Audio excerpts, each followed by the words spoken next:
नमस्कार, the voice news से मैं प्रगति सिंह, जहां प्रतिदिन हम बताते हैं आपके आसपास की जुड़ी घटनाओं के बारे में, जिसका है सीधे जनता से सरोकार। एक नजर आज की सुर्खियों पर। भारतीय जनता पार्टी दादरा नगर हवेली और दमन दीव प्रदेश द्वारा केंद्रीय बजट पर एक सम्मेलन का आयोजन दमन की रॉयल गार्डन होटल सोमनाथ में आयोजित हुआ। भाजपा के प्रदेश अध्यक्ष दीपेश टंडेल की अध्यक्षता में आयोजित इस सम्मेलन में दिल्ली से आई केंद्रीय मंत्री नीमूबेन बांभनिया विशेष अतिथि के रूप में उपस्थित रही। इस सम्मेलन में सिलवासा इंडस्ट्रियल एसोसिएशन, दमन इंडस्ट्रीज एसोसिएशन, प्रदेश के प्रबुद्ध नागरिक, डॉक्टर, वकील, कॉलेज के छात्र छात्राएं, ट्रेडर्स, सिलवासा व्यापारी एसोसिएशन, सर्व समाज के अध्यक्ष सहित बड़ी संख्या में लोग उपस्थित रहे एवं उनके द्वारा माननीय मंत्री का स्वागत सत्कार किया गया। इस कार्यक्रम के प्रमुख वक्ताओं में डीआईए के अध्यक्ष सत्येंद्र सिंह, भाजपा उद्योग सेल के अध्यक्ष एवं डीआईए के पूर्व अध्यक्ष पवन अग्रवाल और सिलवासा से आए इंडस्ट्रीज के लोगों द्वारा संबोधित किया गया। भाजपा के अध्यक्ष दीपेश टंडेल ने अपने उद्बोधन में बजट की सराहना करते हुए कहा कि इस बार का बजट काफ़ी अच्छा है और यह बजट से काफ़ी क्षेत्र को लाभ पहुंचाने का प्रयास किया गया है। महिलाओं, युवाओं एवं खेलकूद और देश सुरक्षा के हेतु डिफेंस सेक्टर को महत्व दिया गया है। अतिथि विशेष केंद्रीय मंत्री नीमूबेन बांभनिया ने उद्बोधन में कहा कि केंद्रीय वित्त मंत्री निर्मला सीतारमण को मैं धन्यवाद करती हूं कि उन्होंने एक ऐसा बजट पेश किया है जो देश के सभी वर्गों के लोगों को लाभ पहुंचाने में महत्वपूर्ण योगदान दे सकता है। इस कार्यक्रम में अन्य प्रमुख उपस्थितियों में पूर्व सांसद लालूभाई पटेल, दमन जिला भाजपा के अध्यक्ष भरत पटेल, दमन नगर पालिका के अध्यक्ष एसपी दमनिया सहित भाजपा के सभी पदाधिकारी एवं कार्यकर्ता उपस्थित रहे। दी वॉइस न्यूज के लिए कुणाल मेराई की रिपोर्ट।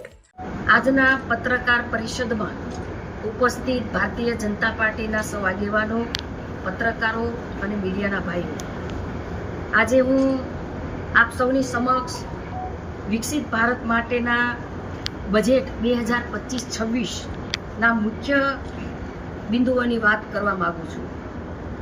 आदरणीय प्रधानमंत्री श्री नरेन्द्रभाई मोदी साहेबना नेतृत्वमां अने दीव, दमण अने दादरा नगर हवेलीना प्रशासक श्री प्रफुल्लभाई पटेलना नेतृत्वमां दमण विकासना पथे छे।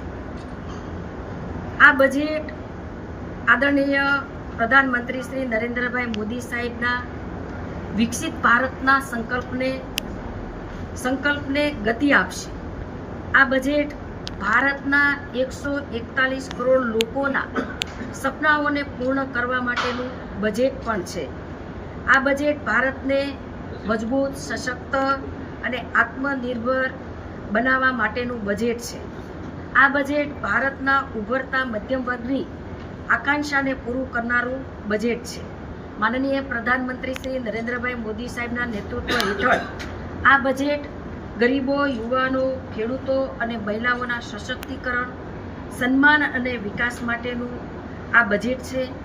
कांग्रेसना कार्यकाल में 2014 पहला अपनी अर्थव्यवस्था 10मा स्थाने हती अने आजे नरेन्द्रभाईना नेतृत्व में भारतना विश्वनी टॉपनी 5મી अर्थव्यवस्था में स्थान मेळवी चूक्या छे। ते आपणा माटे गौरवनी वात छे।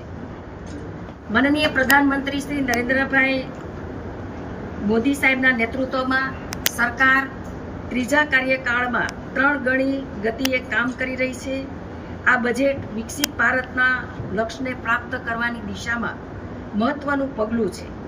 श्रेष्ठ राष्ट्रना निर्माण में आपणे पण सौ योगदान आपीए एवी शुभकामनाओं करूं छुं। माननीय वडाप्रधान श्री नरेन्द्रभाई मोदी साहेबना नेतृत्वमां सौनो साथ सौनो विकासना मंत्रने लई दरेक वर्गनो विकास थाय ए प्रकारे अमारी सरकार काम करी रही छे। खास करीने दमण दीव ए दरियाकांठे आवेલું છે અને એ માટે